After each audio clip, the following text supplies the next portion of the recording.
Hi, everyone. Good afternoon. Ambassador, thank you for having me and giving me this important podium. Such a difficult situation. I see lots of division and confusion, lots of hatred, lots of misinformation. And everybody speaks on behalf of the children and on behalf of the innocent. But I am not sure about their real intention. But today I can speak on the authority of a Palestinian child, someone who grew up in that culture. Hamas' first crime against children in the Palestinian societies is not arming them or encouraging them to carry suicide bombing attacks. It's the religious, ideological indoctrination that I had to go through.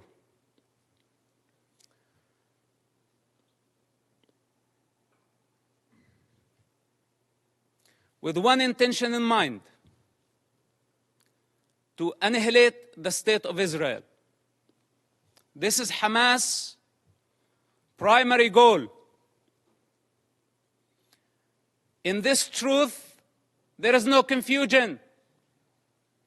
I speak as first-hand witness on Hamas and their intention. My father is one of the founders of Hamas movement. I was there when Hamas was born. I was before Hamas was born. And as I said before, I will be there after Hamas is dead.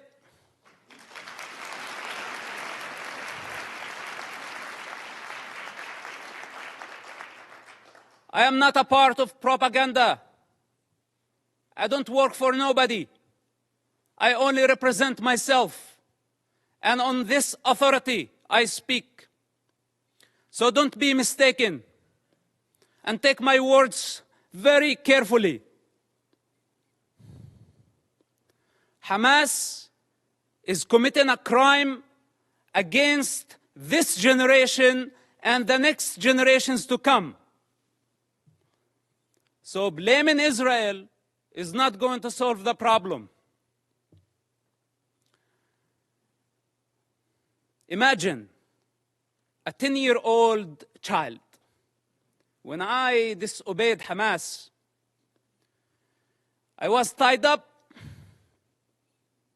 to a post and I was whipped by Hamas top leader. And I don't want to mention his name because he's not worthy.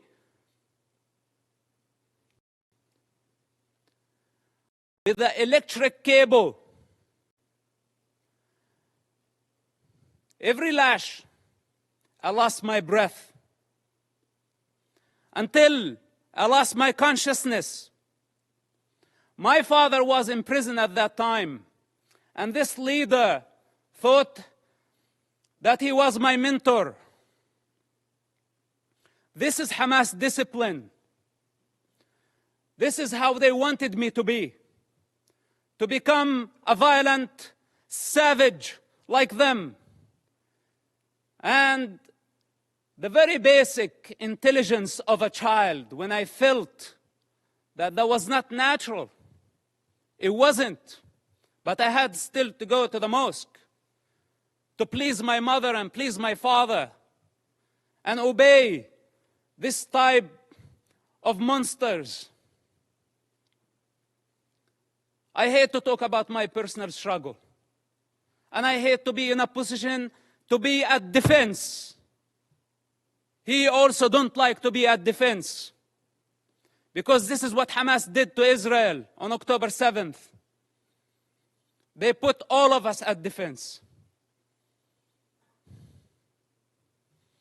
But this doesn't mean that we are not going to win the war.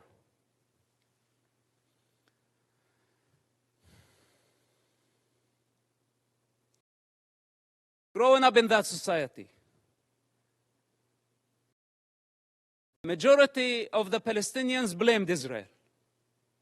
And as a child, I took it as a Quran. I took it as a holy scripture that Israel was our problem.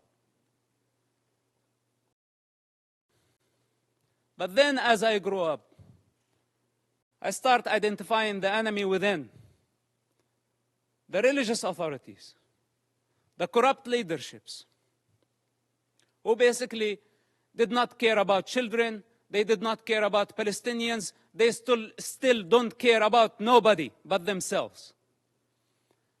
And the world has been empowering them against the prey, against the victims. This has to come to an end. Let's put my childhood on the side, because maybe a child does not see things for what they are. Maybe I was very bad. I misbehaved myself as a child to deserve to be beaten up again and again and again by Hamas leaders. And some people say, is it a personal problem? Well, it is a personal problem. Do you have any problem with me having Hamas problem as a personal problem? It is a personal problem. And I swear I will not die before I see Hamas dead. Can I make this a goal to my life?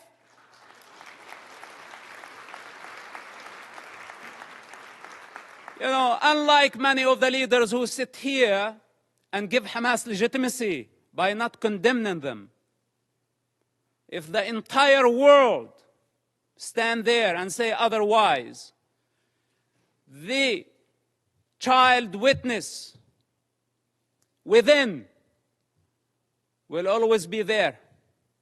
And nobody can deceive that child anymore.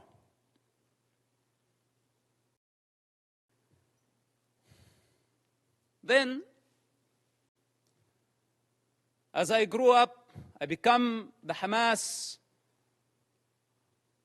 or the Islamic student movement president in our town. And I became part of the movement. It's just out of the love for my father and our family. I had no other choice, which somehow led me to imprisonment at the age of 18, just a few weeks after my 18th birthday. May 28, 1996.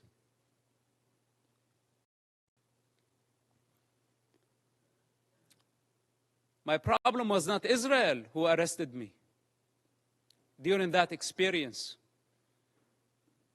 It was Hamas again, but this time with a lot more brutality,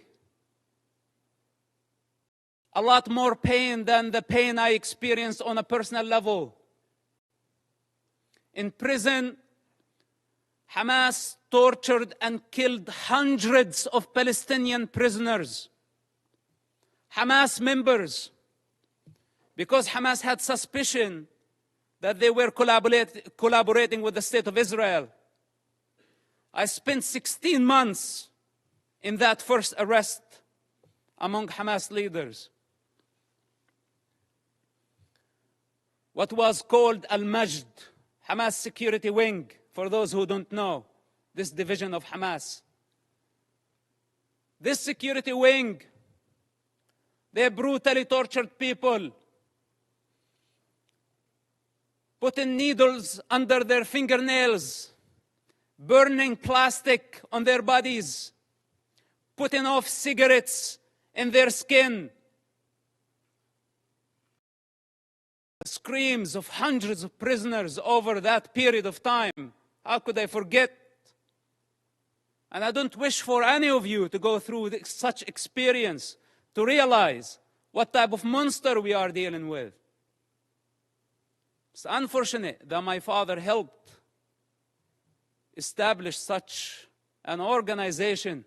And I don't mean to dishonor him. I love my father and I will always do. I'm not here to dishonor my people.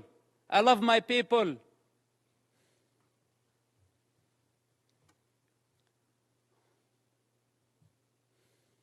But I cannot believe how far Hamas was able to travel in this madness, and we could not stop them.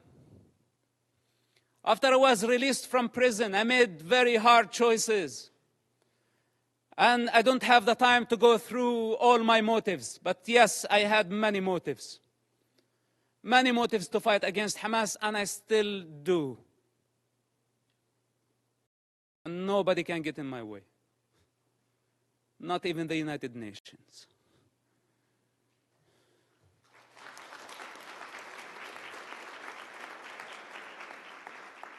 So the choices I made were against any rational mind.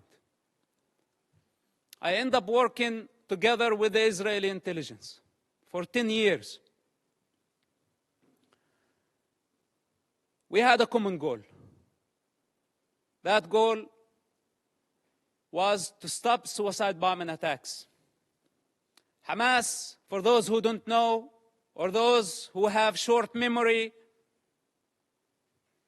carried many suicide bombing attacks during the 90s and the early 2000s. Dozens of suicide bombing attacks where a suicide bomber took an explosive built went to inside a bus and blew himself up, killing all type of people. Not only Israelis. Americans were killed. Europeans were killed. Other nationalities, including Israeli Arabs, including Muslims. Hamas did not differentiate. Take Hotel Park, for example. On a holiday, on the most sacred Jewish holiday, a suicide bomber go into the dinner, blow himself up, kill more than 30 people. Some Holocaust survivors died in that attack. Dolphinarium, some teenagers having fun at the beach.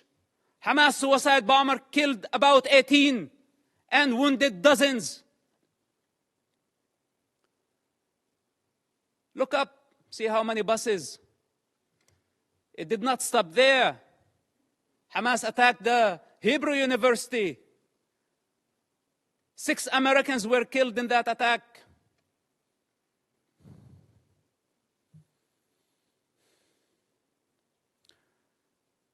They targeted synagogues.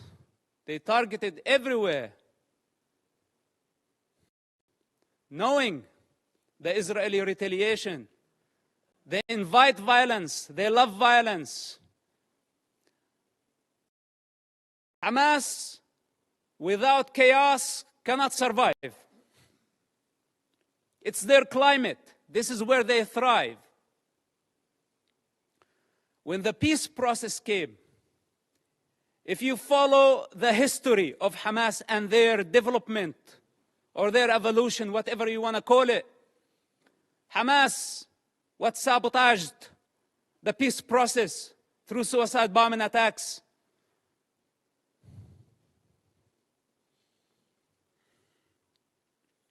And they don't have a vision. That's the problem. Because nobody can satisfy their ambition when they are waging a holy war. We're not talking about IRA. We're not talking about other political terrorist organizations that we can pressure them, bend them, bring them to the negotiating table. We are talking about a religious group that does not believe in political borders, that wants to annihilate an entire race in order to build an Islamic state. I don't know what else can be said about this group. And I don't know why it's not obvious to everybody that the United Nations fail to condemn them. Bunch of rapists. This is what they are. Lower than animal consciousness.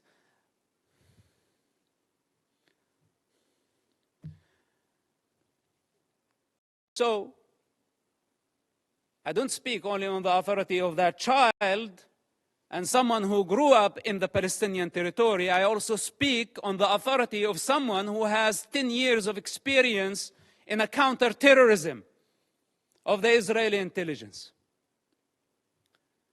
It took us 8 years to capture someone by name Ibrahim Hamid. This mass murderer, 8 years he hid in a small town of Ramallah, less than 20,000 people. It took us 8 years to capture him, while he was sending suicide bombers every other day. It was a big nightmare to capture him. And you know now what they are doing? Why the hostage situation that we have in Gaza? They want him. He's on the top of the list to be released. Ibrahim Hamid, remember his name? Look him up. They want mass murderers to go back to the street. And if you ask yourself, the guy that you saw earlier, Yahya Sinwar, with the child and the rifle, this guy was released just recently, part of the prisoner exchange with Israel, when Israel had to release more than 1,000 Hamas members to return one Israeli soldier back to his mother. And Hamas had a taste to that.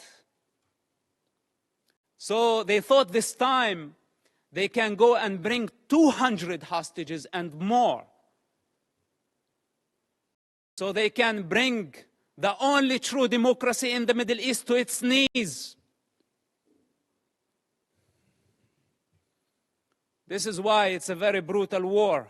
For those who are in the intelligence communities, they understand the significance of this. And they know that that Israel cannot release more Hamas terrorists. Because this guy, you saw, Yahya Sinwar, he is the mastermind behind the attacks on October 7th. And how can Israel afford, or how can any of you validate or prove the release of mass murderers back to the street so they can carry a lot more terrorist attacks and hijack an entire society, use hundreds of thousands of people as human shields? Is this our way of solving the problem? We need the correct vision. First of all, we need to identify the origins of suffering, where it's coming from, where does it originate from. We need to identify the disease. Then we can provide the cure. Up to this point, we haven't identified the disease. And for those who know the problem, they don't have the courage to stand and say, we have a problem with Hamas. But most of us have our own calculations. From Russia to China to the rest of the superpowers, given Hamas cover. Hamas gave the attacks on October 7th as a birthday gift to Putin. For those who did not make the connection. And I don't want to go farther. Now nobody's talking about Ukraine, using Hamas as the wild card in the Middle East, igniting a religious war to just divert your attention somewhere else. All those criminals, whether they were high profile or low profile, they are all savages. They are all enemies of children and enemies of humanity. The United Nations and the rest of the international community have empowered con men who used what's so-called Palestinian cause to become richer. They were seeking power and wealth. They did not care about the Palestinian people. As the children of Gaza sink in despair and poverty, leaders of Hamas, along with their families and their entourage, enjoy the Four Seasons Hotel in Doha, Qatar.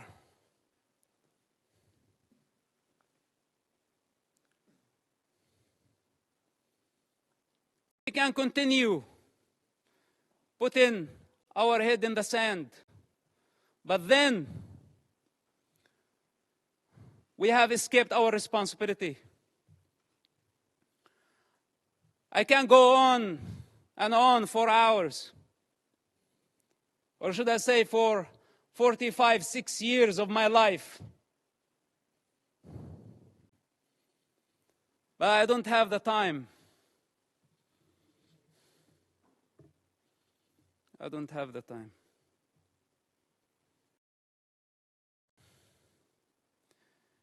If we don't eradicate Hamas this war and this time, if we don't eradicate them, the next Gaza war is going to be deadlier. It's going to be much greater. If today we are complaining about 10,000 casualties, even though I'm not sure about the numbers because it's Hamas statistics, I don't trust anything they say or anything they do. But even if it was true, it's actually a miracle that we have only this number. The next war, we will be talking about hundreds of thousands. This is the 4th war with Hamas and the 5th war in Gaza, because also Islamic Jihad had their own war.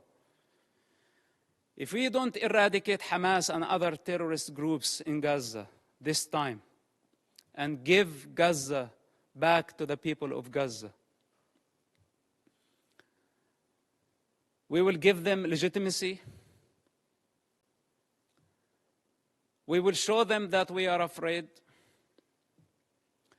And tomorrow, they will come back with vengeance. What made Hamas attack this time a lot stronger than the past wars? Because under the international pressure, we had to negotiate with them. And we had to give them legitimacy. This is what encouraged them and gave them power. You know, Qatar, for example, it's a member of the United Nations, playing the mediator, etc. They could have fooled me. They are the ones hosting Hamas. They are the ones who have been funding Hamas. Russia, Musa Abu Marzouk, a Hamas top leader, was in Moscow just yesterday. Okay, to be more accurate, a week ago. What's this? Where democracies should be united in fighting such savages. All of us saw Hamas, you call a hostage situation, but you want the true term Hamas uses for this? Booty. It's not even hostages. It's not war prisoners. All of us saw Hamas, savage, grab a teenager girl from the neck, pushing her into the unknown. That's your very freedom. That girl represents your freedom. And none of us thought about the mother of that kid and how she felt about seeing her daughter being dragged that way by a savage who wants to dominate, who sees women as a property. This is how Hamas sees women, a property, something they can own. As they want to own territory, more territory, their lust, their sexual lust, their lust for power, their lust for territory.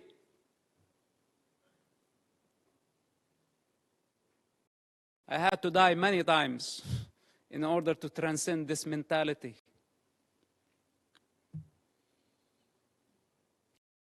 So we are talking about a big problem. It's beyond Israel. And here is the danger. And with this, I will conclude.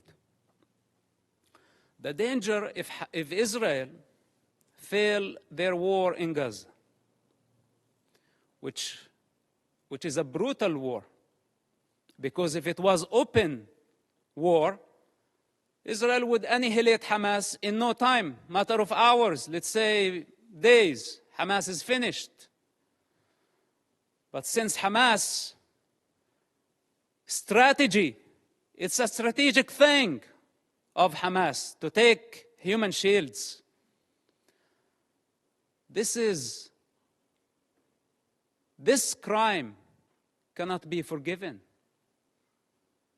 None of us should forgive this crime.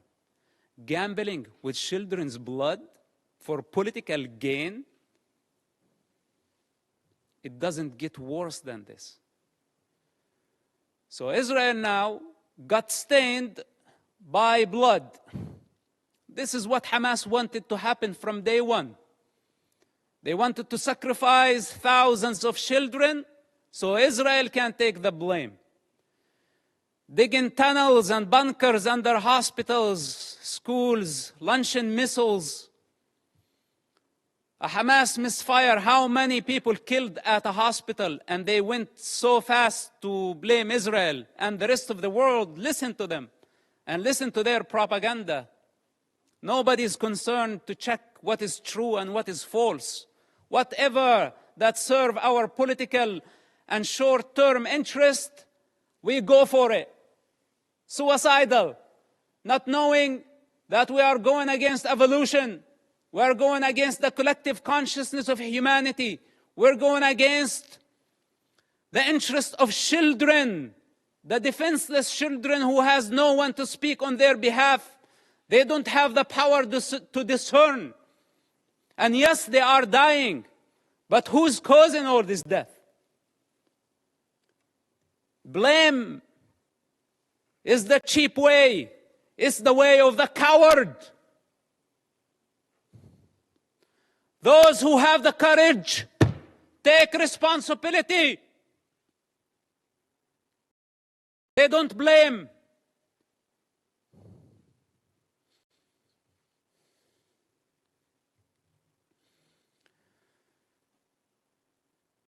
If Hamas is not defeated, if Hamas is not eradicated in Gaza,